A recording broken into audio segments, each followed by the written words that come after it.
please subscribe and don't forget to press the bell icon to get notified whenever we upload a new video. Crushing hopes of yet another rating upgrade within a week, rating agency S&P has maintained India's rating at BBB Minus and also kept its India outlook unchanged at stable. In fact, S&P has listed the key factors that have influenced this decision. To count the positives first, the rating agency says that India is expected to clock strong growth over the next couple of years. Okay, and India is also likely to maintain a sound external accounts position, which means that India's foreign exchange reserves will continue to rise. But on the flip side, S&P believes that the sizable fiscal deficits and high government debt burden are some key risks to the India's credit profile. S&P also says that low per capita income is also a negative for the Indian economy. We spoke to Ravi Bhatia, the director of sovereign ratings at S&P Rating Services.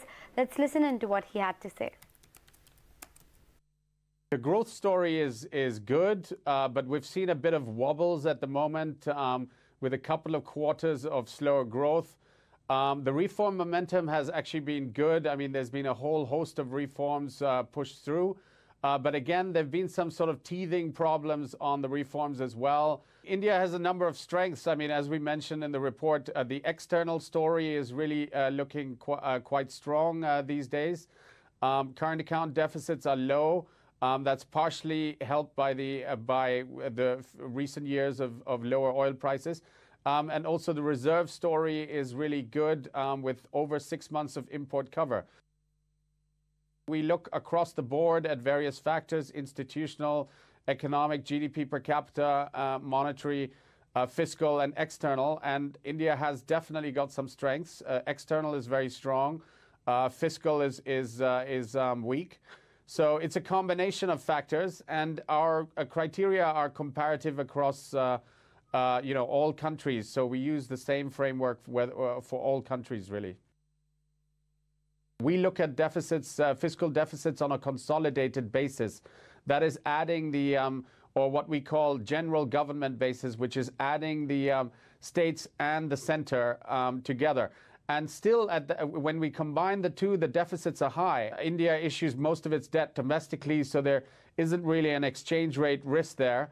And also, as you say, they're on this glide path, so hopefully the deficits in terms of stocks will come down, and we'll be watching that. Broadly, the plan looks good, really. The banks have been suffering. There has been this issue of NPLs. They've needed the recap to reach the Basel III, to meet the Basel III requirements. So this plan is broadly good.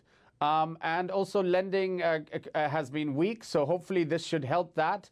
Although, I mean, we have concerns also on the demand side that lending is really it's not only been a supply side and credit supply issue, it's also been a weakness on the demand side. But broadly, we're expecting an improvement. Certainly, there are downside risks. We could see a weaker consumption. We could see the impact of higher oil prices going ahead. There are a number of risks. I mean, if the banking situation doesn't improve as we planned. And of course, in terms of risk to our rating specifically, I mean, we're watching the fiscal carefully and how that pans out.